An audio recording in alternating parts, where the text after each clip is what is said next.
Hello student, welcome to SQ Digital Classes. Myself Subham Nayak, Assistant Professor Agronomy, Faculty of Agriculture, Shri Krishna university Chhatarpur. Student आज अपन बात करेंगे, अपना topic है soil and water conservation engineering. इसके अंतर्गत अपन कुछ टॉपिक देखते हैं। जैसे सबसे पहले अपन बात करते हैं सॉइल इरोजन की। अगर हमें कल्टीवेशन करना है, जैसे हम एग्रीकल्चर कर रहे हैं और हमको कल्टीवेशन करना है, तो उसके लिए जो मोस्ट इम्पोर्टेंट कंपोनेंट होता है वो है सॉइल, उसके बाद वाटर के बाद क्लाइमेट्स एक्सेट्रा बहुत सारे हैं। तो अपन एक मेन फैक्टर जिसको सॉइल बोलते हैं उस पर अपन बात करेंगे, क्योंकि अगर सॉइल का इरोजन हो जाता है तो कल्टीवेशन करना वहाँ उतना ही कठिन होता जाता है। तो अपन सबसे पहले जानते हैं सॉइल इरोजन क्या है। What is soil erosion? Soil erosion is the detachment, transportation and deposition of soil particle to the land surface। जो हमारी भूमि की अपर सरफेस होती है, जिसको अपन ऊपरी लेयर कहते हैं या ऊपरी परत कहते हैं, उसका किसी कारणवश एक स्थान से दूसरे स्थान पर उसके पार्टिकल्स का क्या हो जाना, स्थानांतरण हो जाना या ट्रांसपोर्ट हो जाना, उसको अपन बोलते हैं सॉइल इरोजन। इसके बाद due to wind water one place to another place, मतलब ये किसके कारण हो सकता है? या तो वाटर होगा या विंड होगा, दोनों जो नेचुरल प्रोसेस हैं जिनके द्वारा हमारा सॉइल इरोजन होता है। आगे बात करते हैं अपन। ये सॉइल इरोजन आप देख सकते हैं, जैसे ये अपना फील्ड है, फील्ड में जो अपना इरोजन चला है, ये देखिए इस टाइप का इरोजन ये चल रहा है। जो नालियाँ निकली हुई ये इरोजन है। क्यों? क्योंकि यहाँ से कहीं से पानी बह के आ रहा है, इस तरफ उसका ढाल होगा तो पानी बह के आ रहा है, वो छोटे छोटे चैनल्स जो बना रहा है और इसमें से जो मिट्टी कट के जा रही है, इसी को अपन बोलते हैं soil erosion. Clear? Next, natural process के द्वारा दो प्रोसेस हैं नेचुरल जिनसे इरोजन होता है। पहला होता है वाटर इरोजन, दूसरा होता है विंड इरोजन। अपन आगे देखते हैं। पहले बात करते हैं अपन वाटर इरोजन के द्वारा। जैसे कहीं पे कोई हैवी रेनफॉल हुई या नॉर्मल रेनफॉल भी हुई, तो होता क्या है कि पहली बार जो रेनफॉल होती है उसका पानी तो जो हमारी भूमि है या जो हमारी मृदा है वो एब्जॉर्ब कर लेती है, लेकिन लगातार वर्षा होने पर जब मृदा संतृप्त या सैचुरेशन स्थिति में आ जाती है, जब उसकी सैचुरेटेड कंडीशन आ जाती है, तब क्या होता है कि मृदा पानी लेना बंद कर देती है। वाटर का जो एब्जॉर्प्शन है वो बंद कर देती है, और जब बंद कर देती है तो वो पानी अपर सरफेस पे बहता हुआ बाहर की ओर या ढाल के समक्ष चलता है, स्लोप के साथ चलता है। और जब वो स्लोप के साथ चलता है तो कुछ ना कुछ मिट्टी के पार्टिकल्स अपने साथ लेके चला जाता है। इसी को अपन बोलते हैं वाटर इरोजन। अब वाटर इरोजन के बाद विंड इरोजन, उसके बाद अपनी अगली बात करते हैं ह्यूमन एक्टिविटी। वो तो हो गया नेचुरल प्रोसेस, एक तो विंड के द्वारा हवा अगर चलेगी तो उसमें इरोजन होगा और वाटर का इरोजन होगा। उसके बाद बात करते हैं ह्यूमन एक्टिविटीज़ के द्वारा भी इरोजन होता है। कैसे होता है? पहला होता है ओवरग्रेजिंग, दूसरा होता है डिफॉरेस्टेशन। ओवरग्रेजिंग का मतलब होता है अति पशु चारण। जैसे हमने किसी खेत में, जैसे हमारा कोई खेत है, उसमें हमने अगर लगातार पशुओं की चराई करी तो वहाँ क्या होगा कि पशुओं के द्वारा वो पूरी तो टोपोग्राफी खराब कर देंगे और वहाँ पर बहुत सारी संरचनाओं में डिफरेंस हो जाएगा सॉइल की, कहीं गड्ढे हो जाएंगे, कहीं पे वेजिटेशन दब जाएगा, इस तरीके से। दूसरा होता है डिफॉरेस्टेशन। डिफॉरेस्टेशन दुनिया जानती है और हम लोग भी जानते हैं कि इन्वायरमेंट में सबसे ज़्यादा जो फैक्टर काम कर रहा आज के टाइम वो है डिफॉरेस्टेशन। कैसा डिफॉरेस्टेशन? मतलब कि ये होता है कि फॉरेस्टेशन, जैसे फॉरेस्ट लगा हुआ है तो उसको तो अपन बोलेंगे फॉरेस्टेशन उसको बोलेंगे, लेकिन हम क्या कर रहे हैं कि लगातार जंगलों को काट रहे हैं। या तो हम इमारती लकड़ी चाहिए हमें, या फिर हमें कोई भूमि चाहिए, या हमें उस पर कोई इंफ्रास्ट्रक्चर डेवलप करना है, तो उस हिसाब से अपन क्या कर रहे हैं कि जंगलों को लगातार काटते जा रहे हैं। अपन अगली स्लाइड में देखते हैं, इसको बोलते हैं डिफॉरेस्टेशन। जैसे ये हमारा फॉरेस्ट है, पहले ये भी एरिया, ये जो पूरा एरिया है ये भी फॉरेस्ट था और ये भी फॉरेस्ट था, लेकिन हमने किसी कारणवश, बहुत सारी इसकी कारण हैं जंगलों के कटने के। जैसे एक मेन जो रीज़न है वो है शिफ्टिंग कल्टीवेशन, मतलब पहले कहीं खेती करो, वहाँ की फर्टिलिटी जब खराब हो जाए तो दूसरी जगह जंगल काट के खेती करो, इसको बोलते हैं शिफ्टिंग कल्टीवेशन। ये भी डिफॉरेस्टेशन का मेन रीज़न है। और इसके अलावा हम इमारती लकड़ी, जैसे अपने मकान बनाने के लिए, भवन निर्माण के लिए, कोई फर्नीचर बनाना चाहते हैं, या इसके अलावा हम कोई जलाऊ लकड़ी के लिए काटते हैं, या हम उससे फार्मिंग करना चाहते हैं या कोई इंफ्रास्ट्रक्चर डेवलप करना चाहते हैं तो फॉरेस्ट को काटते हैं, जिसको अपन बोलते हैं deforestation. Next, types of erosion. अब अपन बात करते हैं, अपन ने इरोजन के बारे में समझ लिया कि ये प्राकृतिक भी हो सकता है और मानव निर्मित या कृत्रिम भी हो सकता है। उसमें दो हैं, उसमें दो थे, दोनों को अपन ने थोड़ा सा समझ लिया है बेसिक अपन ने। अभी अपन उसका डिटेल अंदर जानेंगे। इसमें अब बात आती है टाइप ऑफ इरोजन। अच्छा, इरोजन कितने टाइप्स के होते हैं? इरोजन एक तो वाटर द्वारा होगा और एक विंड द्वारा। तो अपन सबसे पहले देखते हैं वाटर इरोजन क्या है। तो वाटर इरोजन जो पानी के द्वारा इरोजन होता है उसमें अलग अलग प्रोसेस काम करती हैं। जैसे पहला होता है स्प्लैश इरोजन, दूसरा होता है शीट इरोजन, तीसरा होता है रिल इरोजन, चौथा होता है गली इरोजन, पांचवा होता है स्ट्रीम बैंक इरोजन और छठवां होता है लैंडस्लाइड और स्लिप इरोजन इसको बोलते हैं। अपन आगे समझते हैं स्लाइड में आगे। पहला है स्प्लैश इरोजन या रेनड्रॉप्स इरोजन। स्प्लैश इरोजन किसको कहते हैं ये देख सकते हैं आप। स्प्लैश इरोजन का मतलब ये होता है कि जब पहली बार वर्षा होती है तो उसके द्वारा जो बूंदें हमारी पृथ्वी पर पड़ती हैं, जो अपन देख रहे हैं, यहाँ भी देख रहे हैं, यहाँ भी देख रहे हैं, यहाँ भी देख रहे हैं, तो जो बूंदें पड़ती हैं पृथ्वी पर पहली बार, तो वो बूंदें क्या करती हैं कि सॉइल की जो मिट्टी की जो संरचना है या पार्टिकल्स की जो संरचना उसको डिटैच कर देती हैं, अलग अलग कर देती हैं पार्टिकल्स को। इसको बोलते हैं स्प्लैश इरोजन। फर्स्ट से यह पहली स्टेज है, इरोजन की पहली प्रोसेस है। और splash erosion result from the bombardment of the soil surface by rain drops. ये भी इसे यही बताया गया है कि हम क्या करते हैं कि जब एक हिसाब से अपन बोल सकते हैं कि बमबारी होती है, जैसे पानी की बूंदों की बमबारी टाइप होती है, ऊपर से गिरती हैं फोर्स के द्वारा, बाई फोर्स, तो वो क्या करते हैं मिट्टी के कणों को डिटैच कर देती हैं। दूसरा होता है शीट इरोजन। जब हमारा स्प्लैश इरोजन हो जाता है तो उसके बाद जब बूंदें पड़ जाती हैं तो उसकी जो संरचना कणों की टूट जाती है। उसके बाद दूसरे नंबर पर आता है शीट इरोजन। इसमें क्या होता है कि एक पानी के साथ मिट्टी की एक लेयर बह के चली जाती है इसके साथ, क्योंकि पानी जब बहेगा, जब जो सॉइल है अपनी वो सैचुरेशन स्थिति में आ जाएगी, उसके बाद जब पानी और भी बरसेगा तो पानी रन ऑफ के द्वारा जाएगा, मतलब अपधावन के रूप में भूमि की ऊपरी सतह पर बहता हुआ चला जाएगा।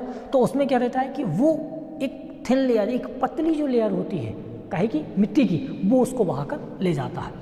ये आप देख सकते हैं, इसको बोलते हैं शीट इरोजन। इसमें से क्या हुआ है कि ऊपरी परत जो है वो पानी के द्वारा बहाकर ले जाएगी, इसको बोलते हैं शीट इरोजन। थर्ड बोलते हैं रिल इरोजन। यहाँ देख सकते हैं आप छोटे छोटे चैनल्स आपको दिखाई दे रहे हैं हर जगह, छोटे छोटे चैनल्स। ये चैनल्स, इन चैनल्स को बोलते हैं रिल्स, इन चैनल्स को बोला जाता है रिल्स। और यही इरोजन, इसको नाम दिया गया है रिल इरोजन, क्योंकि इसमें छोटी छोटी रिल्स बनते हैं। If sheet erosion occurs with form of force of move rapidly over the soil surface. जब क्या होता है कि किसी फोर्स के द्वारा पानी रिमूव होता है, चलता है हमारी सॉइल की सरफेस पे, तो छोटे छोटे चैनल्स बना देता है। दूसरा, it cut well defined finger shape group like structure. ये क्या करता है कि पतली पतली उंगली नुमा संरचना बना देता है रिल्स के रूप में, एक नालियाँ छोटी छोटी पतली पतली बना देता है ये रिल इरोजन। उसके बाद आता है गली इरोजन। गली इरोजन किसको कहते हैं? जब रिल्स इरोजन के बाद, जब रिल इरोजन हो जाता है तो उसके बाद जब पानी लगातार उन चैनलों से बहता है तो वो चैनल्स जो होते हैं वो रिल इरोजन, जैसे अपन ने यहाँ पे देखा था ये रिल इरोजन, तो ये लगातार पानी के बहने के बाद ये बड़ी बड़ी खड्ड और अवनालिकाओं के रूप में हो जाता है, बट जाता है, कट जाता है, क्योंकि यहाँ से मिट्टी जो कटती है वो धीरे धीरे क्या होती है, छोटे से बड़ा रूप लेना स्टार्ट करती है, उसको अपन बोलते हैं गली इरोजन।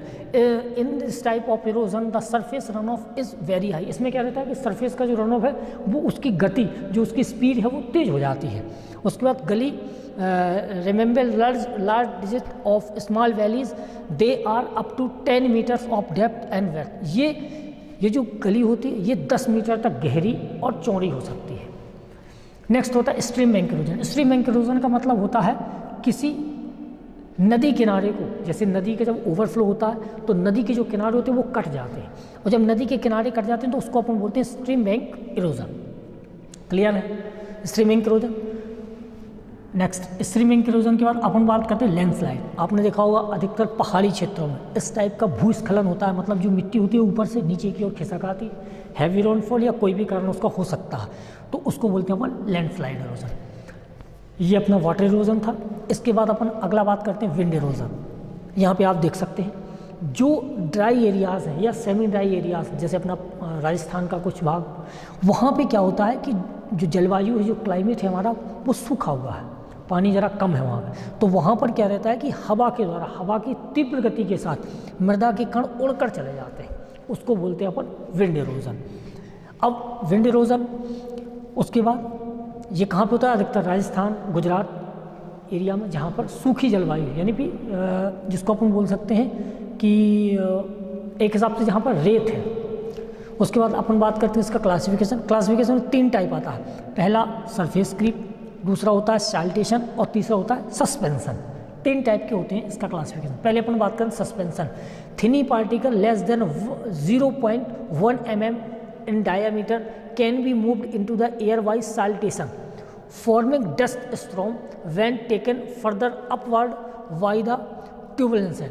इसमें होता क्या है कि 0.1 mm तक के डायमीटर जो जिनका जो व्यास होता है, छोटे कण, एकदम महीन कण, वो कण सस्पेंशन के द्वारा हवा में उड़कर एक स्थान से दूसरे स्थान पर चले जाते हैं। नेक्स्ट है सस्पेंशन के बाद अपन अगला बात करते हैं सैल्टेशन। सैल्टेशन में क्या रहता है, इसमें मिडिल साइज के पार्टिकल होते हैं 0.05 mm टू 0.5 mm। इनका डायामीटर उनकी अपेक्षा, किसकी अपेक्षा, सस्पेंशन की अपेक्षा इनका सैल्टेशन का जो डायामीटर होता है या जो व्यास होता है वो और छोटा होता है। कितना होता है, 0.5 टू 5 mm डायामीटर। नेक्स्ट बात करते हैं सरफेस क्रीप। इसमें क्या रहता है, इसमें 0.5 mm टू 2 mm ये सबसे बड़े कण हैं इन तीनों में। सबसे पहला सैल्टेशन, सस्पेंशन, दूसरा सैल्टेशन और तीसरा होता है सरफेस क्रीप। इसमें क्या करता है, मृदा के कण उड़ के नहीं जाते, रेंगते हुए जाते हैं सरफेस पे, जो हमारी सतह है उस पर क्रीप करते हुए चलते हैं, क्योंकि ये थोड़ा सा डायमीटर बड़े होते हैं। कितने होते हैं, 0.5 mm to 2 mm diameter. Clear, ये अपन देख सकते हैं। ये है विंड चल रही है, हवा चल रही है, हवा का रुख, हवा की जो दिशा है, जो डायरेक्शन है, जो इस तरफ से उस तरफ की ओर है। तो अपन देख रहे हैं कि सस्पेंशन में क्या हो रहा है कि कण उड़ के जा रहे हैं। बहुत महीन कण होंगे, छोटे छोटे कण होंगे, जो हवा की गति के कारण, वेलोसिटी के कारण, इसके वेग के कारण वो उड़कर ज़्यादा दूर तक जाएंगे। लेकिन जो सैल्टेशन होता है उसमें भी कण उड़ते ही हैं, लेकिन उनका थोड़ा सा डायमीटर थोड़ा बड़ा हो जाता है, इसलिए वो ज़्यादा दूरी तय नहीं करते।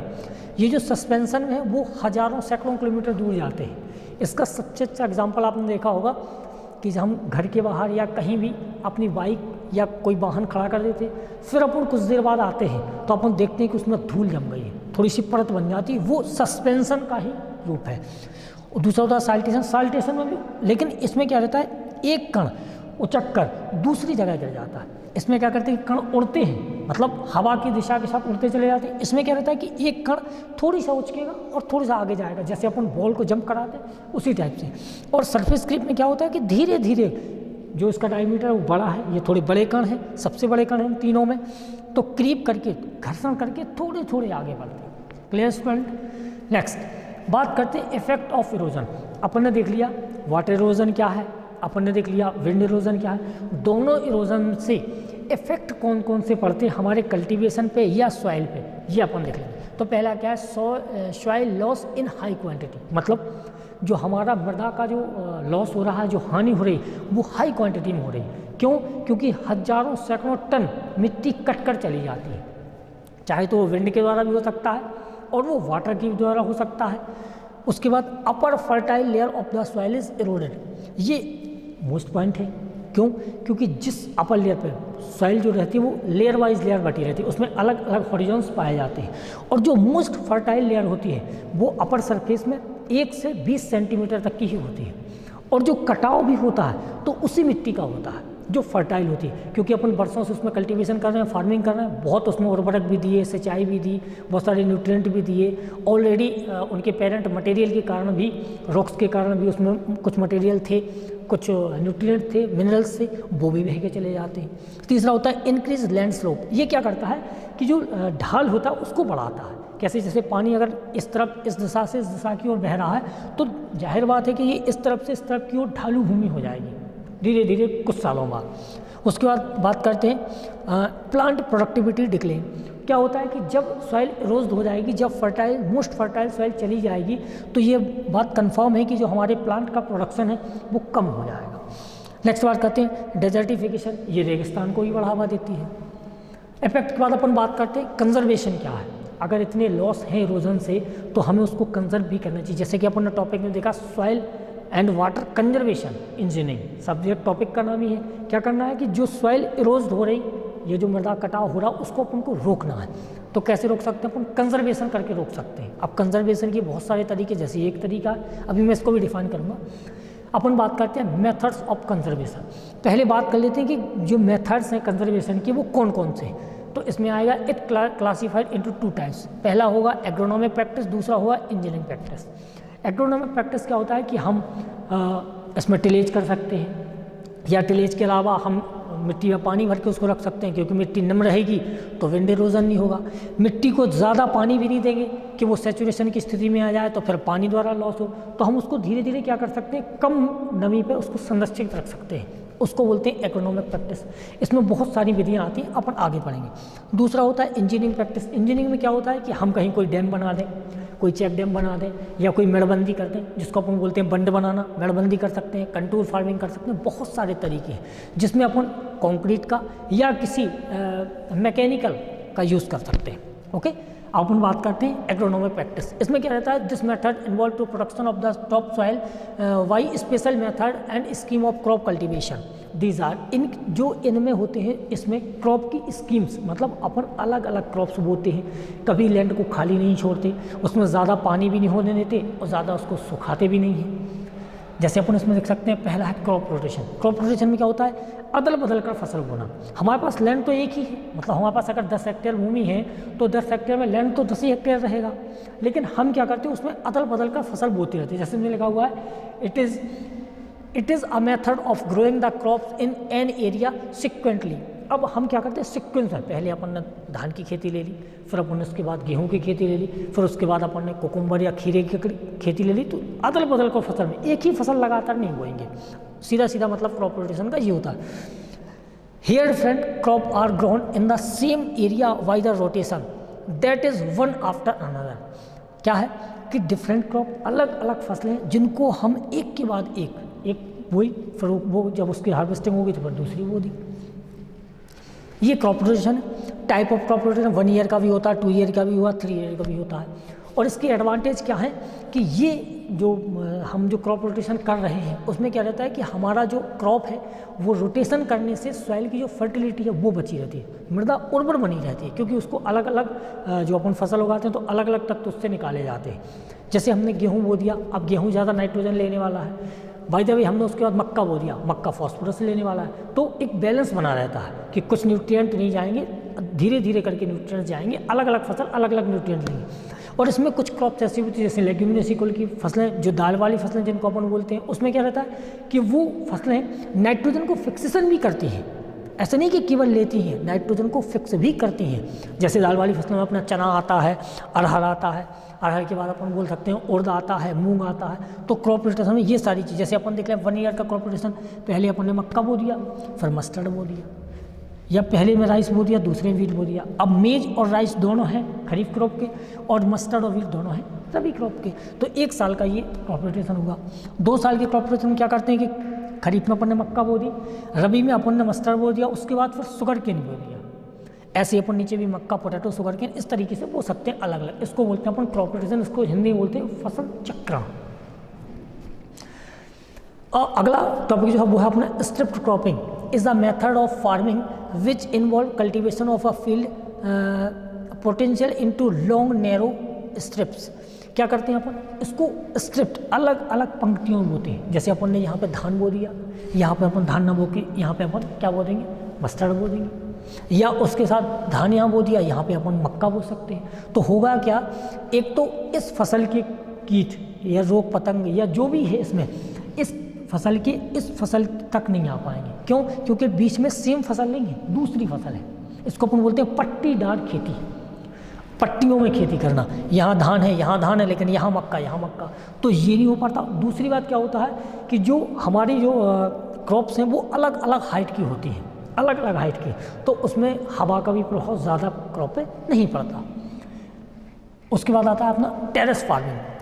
जैसा अपन देख रहे हैं कि जो पहाड़ी क्षेत्र होते हैं उसमें ढलान बहुत तेज़ होता है, मतलब पानी ऊपर से नीचे की ओर बहुत तेज़ बहता है। तो हम क्या करते हैं कि उसमें छोटे छोटे चबूतरे के रूप में उसको बांट लेते हैं। जैसे अपन ने सबसे पहले यहाँ देखा हुआ था, ये अपने यहाँ देखा हुआ था, ये भी एक प्रकार का टेरेस फार्मिंग ही है, कंजर्वेशन का एक तरीका है।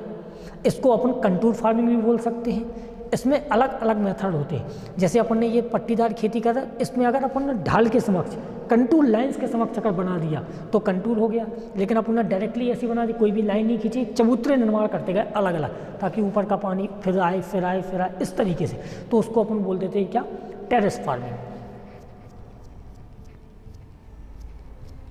टेरेस फार्मिंग तो इसमें क्या होता है कि जो ये फसल है यहाँ से पानी बहेगा ऊपर से, क्योंकि यहाँ पे जो इरोजन होगा वो पानी द्वारा ही होगा।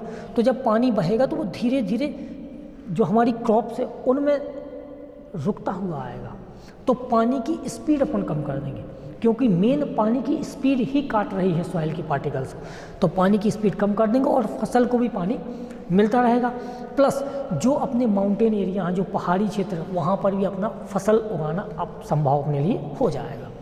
इसको टेरेस फार्मिंग बोलते हैं। अगला होता है शेल्टर बेल्ट्स और विंड ब्रेक्स। अब शेल्टर बेल्ट और विंड ब्रेक क्या होते हैं कि अपन क्या करते हैं कि कोई बहुत बड़े एरिया में, जैसे अपन फसल उगा रहे हैं, बहुत बड़ा एरिया है अपने पास, वहाँ पे क्या करते हैं कि वहाँ के सारे लोग किसान मिलके और वहाँ दक्षिण पश्चिम दिशा में कुछ पौधे, बड़ी बड़ी जो वृक्ष हैं उनको लगा देते हैं, जैसे सागौन हुआ, शीशम हुआ। तो ये क्या करते हैं कि वहाँ से आने वाली हवाओं को रोक देते हैं, और जब वो आने वाली हवाओं की स्पीड कम कर देते हैं तो हमारी जो क्रॉप्स है, जो बीच में हम लोगों ने उगाई हुई है, उसमें हवा का प्रभाव नहीं पड़ता। क्योंकि आपने देखा होगा फरवरी मार्च के समथिंग जो रबी की क्रॉप्स अपन बोते हैं उसमें हवाएं बहुत तेज़ चलती हैं। जो भारत में हवा चलती है उसका नाम लू, वो दक्षिण पश्चिम दिशा से चलती है। तो उस दिशा से चलने वाली हवाएं उन पेड़ों के कारण उनकी स्पीड या वेलोसिटी कम हो जाती है, जिस वजह से हमारी फसल गिर नहीं पाती। और दूसरी बात क्या होती है कि जो हमारे शेल्टर बेल्ट्स और विंड ब्रेक्स हैं, ये क्या करते हैं कि अगर कहीं से पानी भी बहुत तेज़ आ रहा है तो पहले वो बड़े हैवी प्लांट्स के पास पहुंचेगा, उसके बाद हमारी क्रॉप पे पहुंचेगा। उसको बोलते हैं wind break and shelter belts. Next है इंजीनियरिंग प्रैक्टिस। अब इसमें क्या करते हैं कि जो पॉन्ड्स और रिजर्वायर्स हैं, जो तालाब हैं या जो पानी को एकत्र करने के स्रोत हैं, उन पे अपन काम करते हैं। जैसे अपन यहाँ देख रहे हैं चेक डैम, कोई तालाब है या कोई यहाँ से नाला निकला हुआ है या यहाँ पानी भरता है कहीं से, तो हम क्या करते हैं कि इसको एक जगह इसको कंक्रीट से बना देते हैं, एक डैम टाइप का छोटा सा बना देते हैं। तो क्या होता है कि ये पानी इस डैम के थ्रू पानी जाता है बाहर, और जो मिट्टी यहाँ से जो बहा के लाएगा यहाँ से, तो वो क्या करता है यहीं छोड़ता जाता है, इस डैम के पास ही छोड़ता जाता है। और उससे क्या होता है कि हमारी मिट्टी भी बच जाती है, साथ ही पानी का जो फ्लो होता है वो कम हो जाता है। तीसरा इसका फ़ायदा क्या है कि इसमें जो पानी है वो हम इसके बाद जब बरसात ख़त्म हो जाएगी तो इसमें पानी रहेगा, तो बरसात ख़त्म होने के बाद इसका पानी हम एज अ इरीगेशन या सिंचाई के रूप में भी यूज़ कर सकते हैं। अगला होता है डैम, जो अपने बड़े बड़े डैम्स बने हुए हैं, भाखड़ा नागल बांध है या सरदार सरोवर बांध है या और भी सारे बांध हैं, गांधी सागर बांध है। ये बांध क्या करते हैं कि एक तो पानी को रोकते हैं, पानी के फ्लो को रोक देते हैं, प्लस इन्हीं बांधों से सिंचाई परियोजनाएं बहुत सारी चलती हैं, उससे हमें भी फ़ायदा हो, तो उसके बाद इससे बिजली उत्पादन भी होता है, इससे बहुत सारे फ़ायदे हैं। और जो रिवाइंस एरिया हैं जहाँ पे खेती संभव नहीं था या कोई और भी जैसे बैरल लैंड यानी बंजर भूमियाँ हैं, तो वहाँ पर पानी रहने के कारण अपन खेती भी कर सकते हैं। ये इंजीनियरिंग प्रैक्टिस होता है। उसके बाद अपन बात करते हैं conserve the soil and water save the life. अगर हम पानी को और मिट्टी को अगर हम सेव कर रहे हैं तो हम उनको सेव करने के साथ साथ क्या कर रहे हैं, अपनी लाइफ सेव कर रहे हैं, क्योंकि बिना मिट्टी बिना पानी के सब कुछ ज़ीरो है, और खासकर खेती तो हो ही नहीं सकती है। इसलिए थैंक यू।